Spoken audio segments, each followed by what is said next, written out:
दिल्ली से बड़ी खबर का रुख करेंगे, जहां आला कमान के साथ हरियाणा कांग्रेस की बिग बैठक शुरू हो चुकी है। आपको बता दें कि कांग्रेस नेता राहुल गांधी, पार्टी अध्यक्ष खड़गे वहां पर मौजूद हैं। सांसदी बहाल होने के बाद राहुल की ये पहली अहम मीटिंग है। प्रदेश प्रभारी दीपक बाबरिया, प्रदेश अध्यक्ष उदय भान इसमें शामिल हैं। भूपेंद्र हुड्डा, दीपेंद्र हुड्डा समेत कई नेता देखिए मौजूद हैं इस बैठक में। 2024 चुनाव समेत कई मुद्दों पर महामंथन किया जाना है।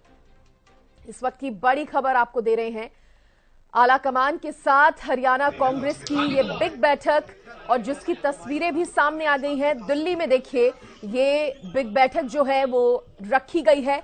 हरियाणा कांग्रेस के तमाम जो बड़े चेहरे हैं वो इस बैठक में पहुंचे हुए हैं।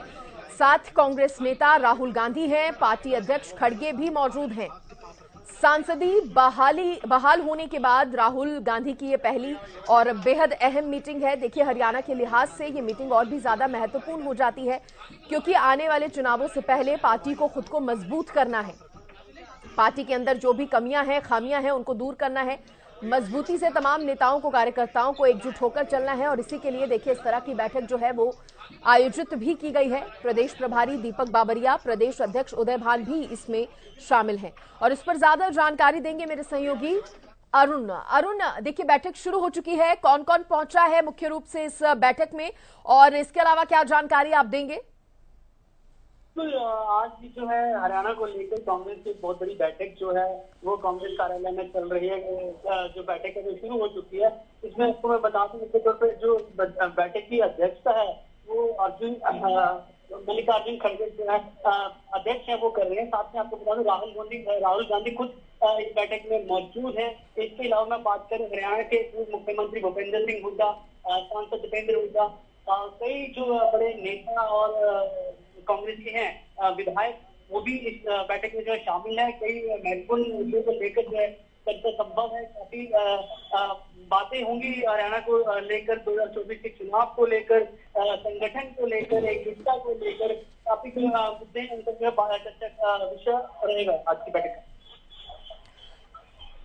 ठीक है, तो ये बेहद महत्वपूर्ण बैठक है। अरुण, आप तमाम जानकारी दे रहे हैं। देखिए कौन कौन से वो मुद्दे जो हैं वो रह सकते हैं? देखिए आपने कहा कि संगठन को मजबूत करना है, ये एक सबसे बड़ी चुनौती कहीं ना कहीं अभी हरियाणा कांग्रेस के बीच में हमें देखने को मिल रही है। इसके अलावा और क्या कुछ जो आला कमान है उनकी तरफ से दिशा निर्देश जो है वो मिल सकते हैं?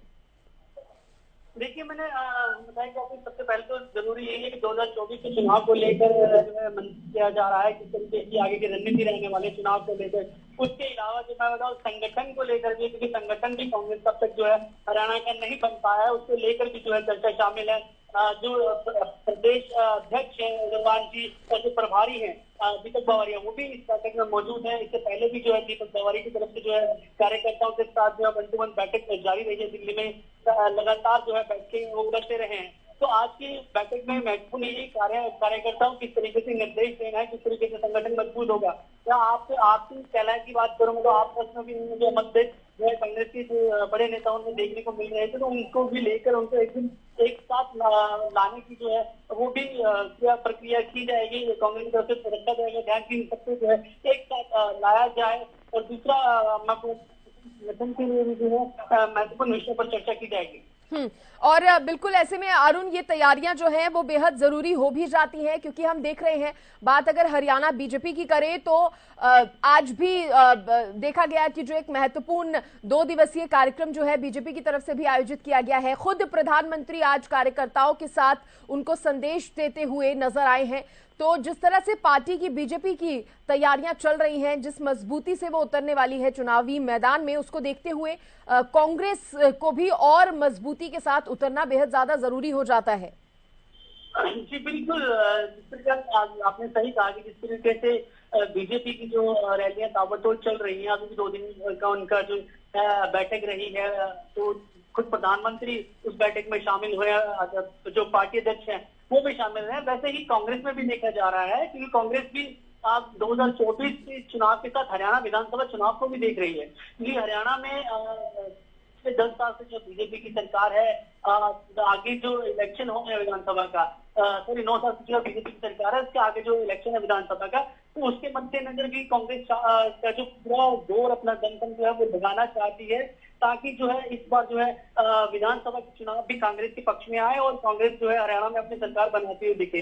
जिसके लिए आपको बता दूं, एक तो सबसे पहले बात मैं राहुल गांधी जी की भी करूंगा। उनका जो कोर्ट का जो फैसला है उसको लेकर कार्यकर्ताओं में भी काफी उत्साह है। उसके अलावा जो विपक्षी पार्टियां उनमें भी इस चीज को लेकर काफी जोश देखा गया है और राहुल गांधी खुद भी पहले से ज्यादा एक्टिव नजर आते हैं। उनके कार्यकर्ता जो नेता उनके साथ हैं वो भी काफी एक्टिव नजर आ रहे हैं और पूरा का पूरा जो फोकस है इस बार 2024 के चुनाव को विधानसभा को लेकर नई नई रणनीतियां जो है बनाई जाएंगी, किस तरीके से करना है। इससे पहले भी मैं आपको बताना चाहता हूँ कि जो राहुल गांधी हैं वो भी हरियाणा, जब हिमाचल दौरे पे गए तो हरियाणा में रुके, गांव में किसानों से मिले, मजदूरों से मिले, उनको अपने घर निमंत्रण दिए। ये सारी चीजें जो है ये रणनीति का ही एक हिस्सा है और आने वाले चुनाव के लिए जो है कांग्रेस अपनी तरफ से पूरी तैयारी और अपना पूरा दमखम लगा रही है और जो कि लगाना जरूरी भी है।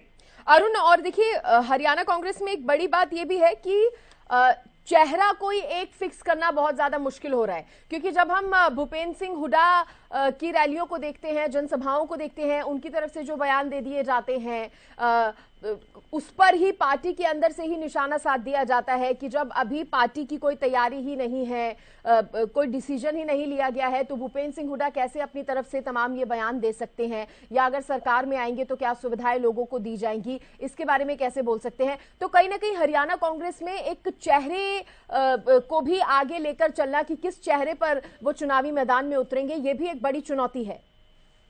जी बिल्कुल, क्योंकि हमने ये लगातार ये देखते आए हैं पिछले काफी समय से। हुड्डा जी जो है वो अपने तरीके की बात करते हैं, किरण चौधरी है वो अपने तरीके की बात करते हैं, कुमारी शैलजा है वो अपने तरीके की बात करते हैं। मतलब तीनों में जो है काफी मतभेद देखा गया है, जिसको लेकर आज मैंने आपको बताया कि एकजुटता की जो बात है वो भी यहाँ पर हो सकती है। उसको सबको एक करने का जो प्रयास है कांग्रेस द्वारा वो भी किया जा रहा है और आज बैठक में वो उस पर भी चर्चा रहेगी, क्योंकि बिल्कुल जाहिर सी बात है जो आपसी मतभेद है उनको खत्म करना पड़ेगा, तो उनको देखना पड़ेगा। क्योंकि जितने भी अपने अभी मैंने नाम लिए, चाहे भूपेंद्र सिंह हुड्डा जी का नाम लिया, कुमारी शैलजा, उन जुगेंद्र चौधरी, उनका सबका कहना यही है कि जो अभी पार्टी डिसाइड करेगी, पार्टी ही जो है आला कमान है। अरुण, आपको रोक रही हूँ क्योंकि कांग्रेस के प्रवक्ता योगेंद्र मोर जी भी मेरे साथ जुड़ गए हैं। स्वागत है मोर साहब आपका हरियाणा न्यूज पर। और जोगेंद्र मोर जी, देखिए सबसे पहले तो मैं आपसे यही जानना चाहूंगी, क्योंकि एक महत्वपूर्ण बैठक है ये जो दिल्ली में आयोजित की गई है। सबसे पहले ये बताइए क्या कुछ मुद्दे या विषय हैं जो इस बैठक में रहने वाले हैं। देखिए, ऐसा है कि लोकसभा चुनाव की तैयारी में है और हरियाणा प्रदेश के आने वाले टाइम में विधानसभा चुनाव भी जो है वो होंगे, तो इसलिए जो है आला कमान ने सभी पदाधिकारी के जो बड़े नेता है हमारे जो पदाधिकारी कांग्रेस के, उन लोगों को बुलाया है, उनके साथ बैठ के विचार मंथन। और देखो, प्रभारी जी भी पिछले दिनों से मतलब 4 लोकसभा की मीटिंग कर चुके हैं। 4 लोकसभा के जो कार्यकर्ता है, मेन कार्यकर्ता है, पदाधिकारी, उन सबसे फीडबैक ले चुके हैं और 4 लोकसभा का भी और करना बाकी, उन्होंने 6 लोकसभा का भी करेंगे। तो प्रभारी अपनी रिपोर्ट देंगे, कांग्रेस अध्यक्ष वहां पे होंगे, हमारे सारे कार्यकारी अध्यक्ष हमारे होंगे, हमारे नेता प्रतिपक्ष होंगे, हमारे राज्यसभा सांसद भूपेंद्र हुड्डा जी उस मीटिंग में मौजूद है और भूपेंद्र हुड्डा जी वहां पे मौजूद है, रणदीप सुरजेवाला वहां पे मौजूद है, किरण शैलजा वहां पे मौजूद है, कुमारी शैलजा वहां पे मौजूद है। तो सब इसे देख के एक मंथन विचार मंथन सबसे सलाह लेके क्या चीजें, मतलब देखो एक रणनीति बनानी होती है, चीजें होती है हाईकमान किस तरीके से, क्योंकि लोकसभा चुनाव के अंदर आप देखिए कि जो केंद्रीय चुनाव समिति होते हैं, केंद्रीय वो होता है, वो किस प्रकार से क्या नीतियां बनाती होती है, क्योंकि देखो प्रदेश के मुद्दे और देश के मुद्दे, तो ये एक मतलब ये संदर्भ में जो है ये बैठक है और इसके अंदर यहाँ पे वहाँ पे हमारे नेताओं से विचार मंथन करके स्थानीय रणनीति बनती है हरियाणा के ऊपर, उस पे काम होगा। जोगेंद्र जी, क्या वो चुनौतियां हैं जो आप हरियाणा कांग्रेस के लिए मानते हैं, जो कहीं ना कहीं पार्टी खुद भी देखती होगी इसको चुनौतियों के तौर पर? एक बड़ी बात तो यह है कि पार्टी के अंदर ही कहीं ना कहीं जो गुटबाजी सामने आती है वो काफी परेशानी खड़ी कर सकती है, अगर वो नहीं गुटबाजी जो है वो अगर नहीं सुलझती तो। देखिए, राजनीति में महत्वाकांक्षाएं होना एक अलग विषय है, सबकी महत्वाकांक्षाएं, मेरी भी महत्वाकांक्षाएं और अन्य सभी नेताओं की अपनी महत्वाकांक्षाएं हो सकती है, लेकिन कांग्रेस के अंदर जब हाईकमान में कोई बात कहता है, हाईकमान का जो फैसला होता है वो सर्वमान्य होता है, उस पर किसी प्रकार का एक बट किसी प्रकार का नहीं है। आप देखिए, राहुल गांधी जी की जो भारत जोड़ो यात्रा आई, ठीक है। वो भारत जोड़ो यात्रा पे आपने देखा होगा कि सारे नेता एकजुट नजर आए। हमारे प्रभारी जी जब कार्यभार संभाला सारे नेता वहां पर एकजुट नजर आए थे। हाँ, अलग अलग तरीके से यूं राव अगर दूसरी पार्टियों की बात करें तो देवेंद्र सिंह अपनी जनसभाएं कर रहे हैं, राव इंद्रजीत अपने तरीके से बात कर रहे हैं, और अलग अलग मामलों में अनिल विज का और आप गृह मंत्री का और मुख्यमंत्री का देख लीजिए, कहीं की आमद भेद नहीं है। राव इंद्रजीत जी ने जिस प्रकार से कहा है कि सारा का सारा हरियाणा सरकार का फेलियर है, सरकार का, क्या ये गुटबाजी नहीं है? अरविंद शर्मा सीएम के नारे लगवाते हैं, रोहतक में क्या गुटबाजी नहीं है? ये सिर्फ, और रही चुनौती की बात, हर चुनाव एक चुनौती होता है, चुनाव को चुनौती की तरह लेना भी चाहिए, और हम पूरी तरह से तैयार हैं। और हम देखो, भारतीय जनता पार्टी जाति के नाम पर राजनीति करती है, धर्म के नाम पर राजनीति करती है, और कांग्रेस सबके सर्व समाज की राजनीति की पार्टी है, और कांग्रेस जो है विकास के नाम पर राजनीति करती है। जो हमारे 10 साल का शासन जो हरियाणा में रहा है चौधरी भूपेंद्र हुड्डा जी के नेतृत्व में, उस शासन के विकास के मॉडल को, जो हरियाणा नंबर 1 विकास पर था, आज बेरोजगारी में नंबर पहुंचा दिया है, भ्रष्टाचार में नंबर पहुंचा दिया है, आपराधिक स्थिति, आपराधिक सूचकांक में जो है हरियाणा नंबर 1 पर पहुंचा दिया है। महिलाओं की स्थिति अच्छी है, कर्मचारियों की जो स्थिति है वो अच्छी नहीं है। आप देखो, कोई भी वर्ग जो है खुश नहीं है। तो ऐसी स्थिति में अगर कांग्रेस ही एकमात्र ऐसा विकल्प है, ठीक है, तो कांग्रेस विकास के मुद्दे पे जो हमने कार्य किए, विकास के मुद्दे पर चुनाव होना है। जोगेंद्र साहब, देखिए, विकास के मुद्दे तो उठाएगी ही कांग्रेस, उस पर भी चर्चा होगी कि किन किन मुद्दों को उठाना है चुनाव में, ये तो बात सही है। लेकिन इस बीच क्या उम्मीद इस बैठक से लगाई जाए? जो अंदर ही अंदर बयानबाजियां चल रही हैं कांग्रेस के अंदर, इसके बाद वो सुलझ सकती हैं, इसके बाद वो कम हो सकती है? क्योंकि आप भी जानते हैं, भूपेंद्र सिंह हुड्डा अगर कोई घोषणा कर देते हैं किसी जनसभा में, किसी जनता को संबोधित करते हुए, तो आपकी पार्टी के अंदर से ही किरण चौधरी हो, कुमारी शैलजा हो, उनके भी बयान सामने आ जाते हैं। तो कहीं ना कहीं अंदर खाने ये सब जो चल रहा है, लगता है कि इस बैठक के बाद उसको सबसे पहले सुलझाने का काम होगा। देखिए, मैं कह रहा हूँ कि ये विचार मंथन बैठक है, अपने बड़े वरिष्ठ नेताओं के साथ, केंद्रीय नेतृत्व के साथ प्रदेश के नेताओं की बैठक है। इनकी सबकी विचारधाराएं सुने जाएंगे, सबके विचार सुने जाएंगे, और सामूहिक विचार से जो एकजुट विचार बन के है उस पर काम होगा। बीजेपी को आगे आने वाले चुनाव में कितनी बड़ी चुनौती मान रहे हैं जोगेंद्र मोर जी, अगर कांग्रेस पार्टी की मैं बात करूं? क्योंकि देखिए, बीजेपी की तरफ से भी तैयारियां जो है वो शुरू हो चुकी हैं, बल्कि पहले से ही बीजेपी ने तो कार्यक्रम इस तरह के आयोजित कर रही है। आज भी एक कार्यक्रम हुआ था, 2 दिवसीय जो कार्यक्रम है उसका आयोजन किया गया है। खुद प्रधानमंत्री उसमें अपने कार्यकर्ताओं को, हरियाणा पार्टी के नेताओं को संबोधित करते हैं, जीत का मंत्र देते नजर आते हैं। तो कहीं ना कहीं बहुत मजबूती के साथ बीजेपी जो है और बहुत संभल कर चल रही है अभी से। लेकिन क्या है, भारतीय जनता पार्टी के पास जनता के बीच में जाने की कोई वो नहीं है। जो इन्होंने करोड़ों रोजगार देने के वादा किए थे, लाखों रुपए देने के वादे किए थे, जीएसटी की क्या स्थिति है, किसान की क्या स्थिति है, आज ये सारे के सारे विकास के मुद्दे पे बात होंगी। चाहे देश के अंदर मतलब निजीकरण की बात है, चाहे महंगाई की बात है।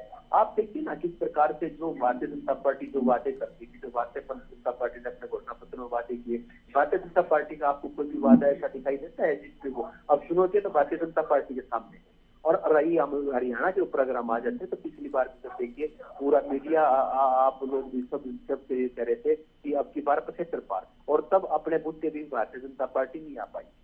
अगर मान लो इस प्रकार का प्रचार ना होता तो हो सकता था कि मतलब कांग्रेस में भारतीय जनता पार्टी में सीटों का कोई फर्क ना रहता, 9 सीटों का तो फर्क था, ठीक है। वो ऐसी स्थिति में था जब भारतीय जनता पार्टी ने एक पूरा प्रचार किया था। इसके बाद तो अब की बात जो स्थितियां आई वो बहुत ही बदतर स्थितियां जो हुई।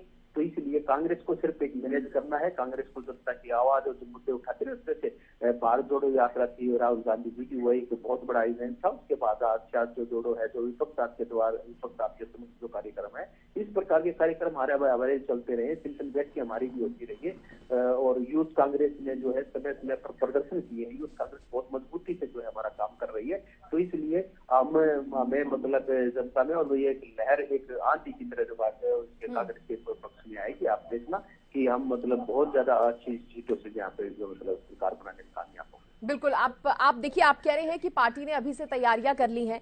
और जोगेंद्र मोर जी, अगर इस बीच हम बीजेपी और जेजेपी में जो कुछ भी चल रहा है, अगर उसकी मैं आपसे बात करूं, क्योंकि अक्सर देखा जा रहा है कि जेजेपी की तरफ से कुछ ऐसे बयान दे दिए जाते हैं जो बीजेपी को उसका पलटवार करना पड़ता है। या हाल ही में नूह का मुद्दा उठा लीजिए, या फिर गौ रक्षकों पर बात कर लीजिए, दुष्यंत चौटाला डिप्टी सीएम की तरफ से भी कुछ इस तरह के बयान सामने आ जाते हैं जो लगता है कहीं ना कहीं किसी खटपट को बीजेपी और जेजेपी में दर्शाते हैं। क्या लगता है, इसका कितना फायदा आपको मिल सकता है?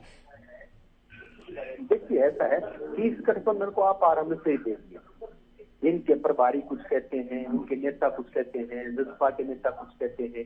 इस विधानसभा के दौरान तीन उपचुनाव हुए।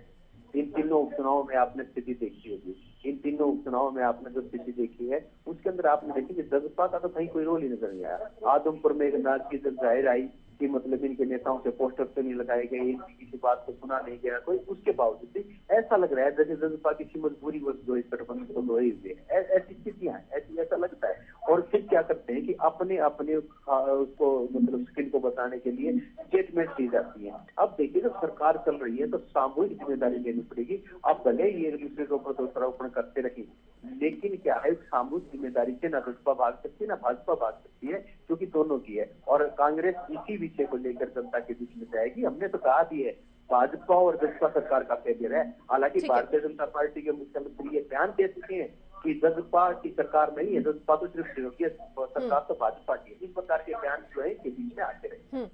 चलिए, तो इन तमाम मुद्दों को कांग्रेस पार्टी भुनाएगी भी और आज की जो बैठक है वो बेहद आप कह रहे हैं खुद भी कि महत्वपूर्ण रहने वाली है। बहुत शुक्रिया जोगेंद्र मोर जी जुड़ने के लिए हरियाणा न्यूज के साथ।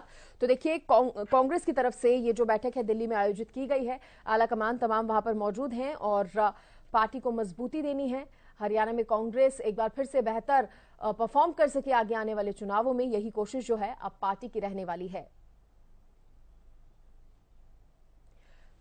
और मेरे सहयोगी अरुण मेरे साथ जुड़े, उनका भी बहुत धन्यवाद करेंगे। तो बता दें सांसदीय बहाल होने के बाद राहुल गांधी की ये पहली और बेहद अहम मीटिंग